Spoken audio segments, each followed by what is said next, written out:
मेरे दो सवाल सुन लीजिए। एक सवाल, पहला सवाल तो ये है, फिर सरकार ये खुल के कहे और राज्य सरकारें भी कहें कि हम एक्साइज और वैट हमने इसलिए बढ़ा रखा है क्योंकि हमारी आमदनी बंद है कोरोना की वजह से, सरकार को पैसा चाहिए। लेकिन आपकी सरकार क्या कहती थी? सरकार कहती यही थी कि हमारे हाथ में ही नहीं है, ये तो अंतर्राष्ट्रीय बाजार निर्धारित करता है कि दाम क्या होंगे।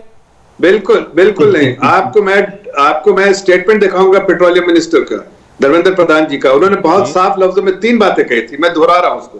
पहले कहा था कि और हम इंपोर्ट करते हैं, हमारे यहाँ पैदावार नहीं होती कच्चे तेल की, और हम नेट इंपोर्टर हैं। दूसरी बात उन्होंने कहा था कि हमने ओपेक कंट्रीज ने प्राइस बढ़ाना शुरू किया, इंडिया अपनी तरफ से जितनी कोशिश कर सकता है वो इंटरनेशनल कम्युनिटी के साथ ओपेक में प्राइस घटाने के लिए हम कोशिश करें। और तीसरी बात उन्होंने कहा था कि हमें गरीबों के लिए चिंता करना है, सरकारी खजाना खोल के रखना है। सर एक मिनट, उसके बाद आज जब इकोनॉमिक एक्टिविटी हो रही है, आपको जीएसटी कलेक्शन बढ़ रहे हैं, आगे आने वाले दिन अच्छे लग रहे हैं, तो हमने तोहफा दिया दिवाली नहीं, तो फिर दूसरे इस पे सवाल ये बनता है साहब, इस पर सवाल ये बनता है नहीं, अगर तेल के दाम बढ़ाकर आपने मुफ्त राशन मुफ्त वैक्सीन दिया है तो उसको मुफ्त कहना बंद कीजिए, फिर वो मुफ्त नहीं है, फिर ये प्रचार मुफ्त का नहीं हो सकता। फिर आपने अगर तेल से पैसा कमाया तो वो जनता ने दिया है।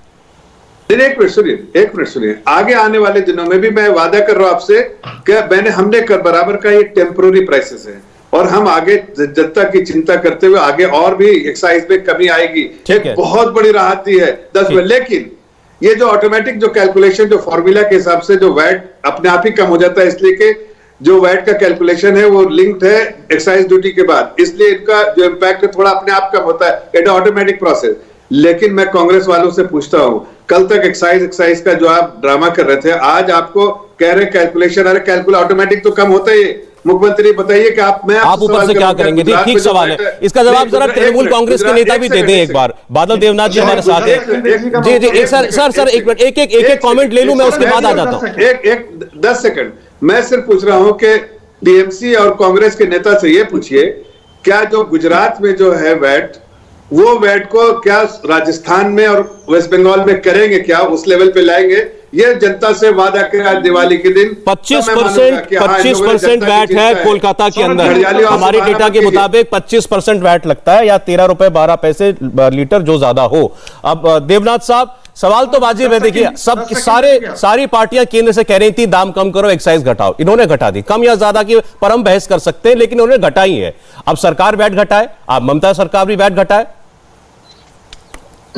सौरभ जी, पहले आज दिवाली है और बंगाल में दीपावली, और दीपावली और दिवाली के आपके चैनल के माध्यम से आपको और सारे पैनलिस्ट को और पूरे देशवासी को मैं शुभकामना देता हूं। जी धन्यवाद।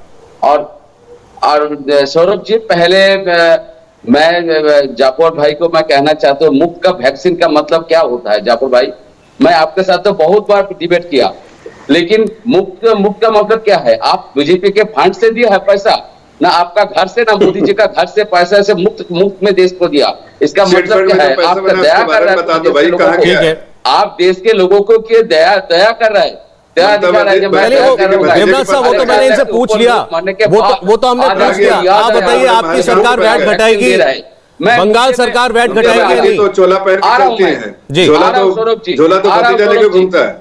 सौरभ जी आ रहा हूं, जाफर जी सुन लीजिए, 13 राज्य में 3 लोकसभा सीट और 29 विधानसभा सीटों में पूरी तरह से हारने के बाद और वोट खोने के बाद आपको याद आया पब्लिक का मन, देश के लोगों के मन जीतने का जो कोशिश, जो प्रयास मोदी जी ने किया, मैं इसको तो धन्यवाद नहीं दूंगा, लेकिन केदारनाथ में सुबह गया, इसके लिए मैं धन्यवाद जरूर दूंगा। लेकिन हारने के बाद पब्लिक का मन, देश के लोगों के मन जीतने का जो प्रयास आपने अच्छा नहीं किया। देश के लोगों को मालूम है 2014 से 2021 तक मोदी जी ने देश को बर्बाद कर दिया। जाफर जी, 28 राष्ट्रीय संस्था का निजीकरण का प्लेटफॉर्म को सर एक बार मुद्दे पर देखिए देवनाथ साहब, ये बहस कहीं और चली जाएगी। मैं सीधा सवाल है आपसे, अब तक 12 राज्य वैट घटा चुके हैं, हम पूछ रहे हैं पश्चिम बंगाल में वैट घटेगा कि नहीं घटेगा? आप इसका जवाब दे दीजिए। सौरभ जी सुन लीजिए, और एक लाइन, और प्लीज मैं जरूर दूंगा एक लाइन में।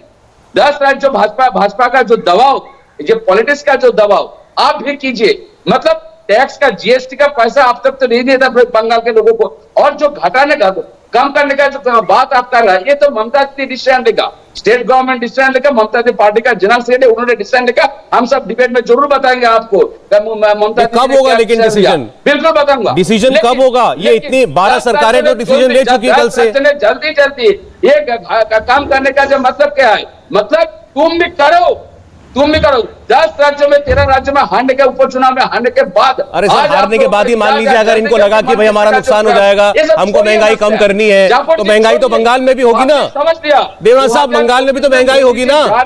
और ममता दीदी आ रहा है 2024। अरे भैया गुजरात के लेवल पे चलिए कब करोगे बताओ। ममता दीदी को चाहते हैं, नहीं जवाब दे रहे देवनाथ साहब की बंगाल में वैट कम होगा या नहीं होगा।